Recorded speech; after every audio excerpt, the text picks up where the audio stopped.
Well, hello model car fans. Welcome to the Muscle Car Modeler. My name is Ral, and this week I'm going to continue my stash ads video for March. As I mentioned, I had picked up a number of kits last month and kind of went I don't want to say crazy, but had a good time visiting friends and shopping for kits. So as this goes, that was a lot of fun for me and everything. So, and also this video is sponsored by Hobby Nut Models. Mark is a great supporter of my channel as well as other channels. This kit is from him, along with the one following this one also, both from Hobby Nut Models. So if you guys can check them out, check the video description below for a link, and shop with him and everything. And he does get some vintage kits on occasion. This is one of them, and this is actually a really good kit, believe it or not. I did build one like this one, although it wasn't the stock version. I ended up with the Fast and the Furious one, and I had some fun with it. Here's a picture of what I built, and then along with that is a picture of what that kit box art was. And that one did really well for me, and it's got me an award or two as well. But it's actually a great kit. This kit was actually tooled in the 90s. I believe this one is a 1997 issue. There's a couple of different box arts, but it's a great kit. This one's still sealed and everything, but kind of a misunderstood kit, but it's a nice kit. And even though they did have vintage kits from back then, this is not that tooling. This is actually newer tooling from the 90s, so it's not related to the annual kit, although it's great subject matter. Another thing that cracks me up with this kit when I think about it is, I'd like researching the history of the SS package and everything. Well, 70 Monte Carlo, first year for the Monte Carlo, the SS package was available on it. But in the Impala line, the SS package originated on the Impala in 1961 and stayed an SS option all the way until 1969. It was available as a 69 SS 427, but 1970, no SS Impalas, but there were SS Monte Carlos. So did this replace the SS package or not on the Impala, or why was it dropped? Don't really have an answer for that. I have a book that I want to read that I haven't gotten to that area yet. Be interesting to find out. But anyway, this is a really good kit, kind of a misunderstood kit, and I'll probably do a feature on this one, kit contents and everything, but it's a good kit. So Mark, thank you for this one, and also this one. I told Mark that I'm really interested in this particular kit, the 59 Cadillac ambulance. I don't have any ambulances. I'm not a real big fan of ambulances personally, but they are kind of interesting to me. But after hearing that they corrected the front and rear bumpers on this one, cleaned up the body a little bit, adjust the interior, took the lines out of the windows. So, I mean, this literally, besides the fact that it used to be the Ecto 1A, which I did build and enjoyed building that one, most of the tooling on this has basically been touched up and worked on. So, body's been worked on, wheels are changed, front and rear bumpers, glass, interior. So, I mean, literally, I think the only untouched part on this would probably be the dash and the chassis plate. Everything else, I think, has been touched. So it's kind of interesting to think about. There's less parts in this kit, and it looks like it's going to be a very fun build, very easy build, and I'm looking forward to it. Taillights probably haven't been touched, and a lot of the clear parts are still there from the Ecto 1A, but, whole gurney in there and all the chrome. So this looks like it's going to be fun. I never picked up the Surf version that came out a few years back, and so I kind of skipped that one. So I don't know the differences between this and that kit, but I do want to build this one, and I'm also tempted to look into the Jimmy Flintstone Hearst resin body for this. So I think that would be really cool as well. But and I like hearses, but having an ambulance and the windows is kind of cool. I don't have an ambulance either, but I did really want this kit. So thank you, Mark, for this one, and Hobby Nut Models. Make sure you check them out. Now, I did mention that I went to a friend of mine's house, couple friends, but most of these came from my friend's house. So I got to spend a good chunk of the day with him, hanging out, seeing his massive collection and everything and all of his GM vehicles.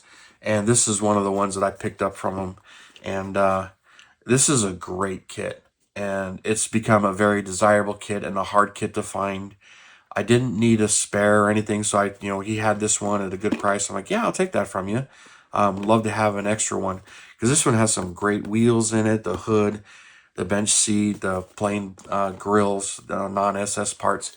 So it's a really cool kit, and it's a great kit, but somewhat of a misunderstood kit because it's got all these stock components and everything. It's not an SS, but it says it's a Copo. There were no Copos in 69. I talked about that in a kit review I did on this. So it's kind of not properly labeled, and I think that's why we haven't seen this kit come back out, because this is from 2011. But it's a great kit with great parts. So I couldn't pass this one up. So I jumped on it, even though I built it and really enjoyed it. At the same time, got this one as well. Now, if you've been watching the channel for a while, you saw me build this kit 2 years ago.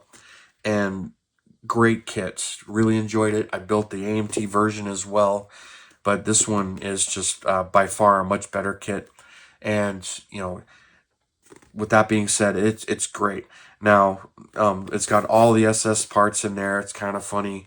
They show a Z28 version here, but it's not a Z28. It's trying to show racing, but the big block car.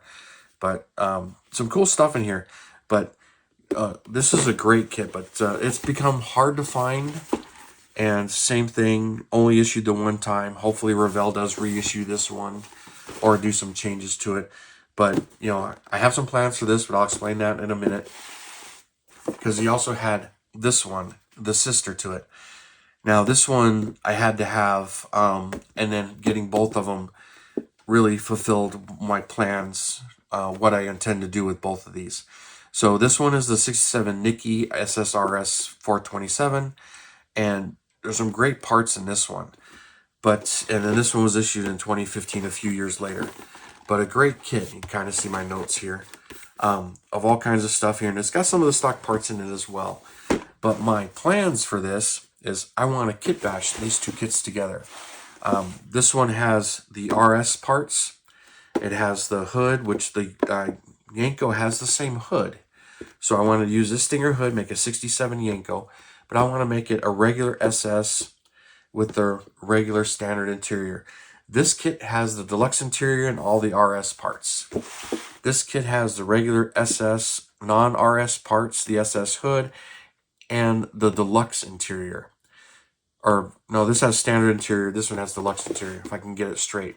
What I want to do is make a RS SS 396 car from this one and use the Yenko hood on this car and make this one the full-on Yenko, but a regular SS version, not an RS SS Yenko. So I want to make a Yenko out of this one, and I want to make this one an RS SS big block car. And some of the funny part with this one, I'm really thinking about building the Better Off Dead car with this one. Being an RS SS, and even though that was a 327 car, I'll probably just leave it a big block unless I really get ambitious and swap a small block into it. But really want to make this one that color combination. The RSSS black with the red interior, the red deluxe interior, black body, no stripe, which I believe the Better Off Dead car has no stripe on it. But I'm not going to worry about the ski racks because that's only on in the last scenes where he goes up and skis down the mountain. But I want to build that car, and it's just a striking color combination, everything. Put the BFGs on it, give it the rake, but the RS wheels, or the rally wheels, I mean. But that's what I want to do with these two kits, is combine both of them and make those two cars. So a fun kit bashing project. So since he had both of them, I grabbed them. Also, where was this kit? Same kind of thing. This was... for some reason, these were only issued twice now. One time in the 70s, and then again, this was, I think, 2010. When did they do this one? Oh, 2014. Finding this 69 Chevelle convertible, these they seem to have sold out and then seem to have vanished. So I wanted one of these, and I saw it in his pile. I'm like, hey, hook me up with that one. So got one of these as well, and I'm going to use some parts on it and do a few things. So I've got a lot of plans for this one, but we'll get to that one. But same thing, it's a nice kit. The Revell kit is definitely a much better kit than this one, but this isn't a bad kit. There's some fit issues and some things going on with this one, and it still has the 68 markers on this particular version, even after all of that. But I'll get into the contents on this sometime. But still a great kit, and this is one that I did want. Now, last one that kind of surprised me that he had, because I kind of threw it out there, is this King Cobra. I've been looking for one of these for a while. Didn't have to be this specific version, but I needed an MPC Mustang 2 Cobra that had all the stock parts, because I wanted to build a Cobra 2. And this has 90% of the parts. Now, Kevin at Missing Link, he made this trans kit a long time ago, which has the rear spoiler, the slats on the side, the Cobra grill, the scoop for the hood, and the chin spoiler.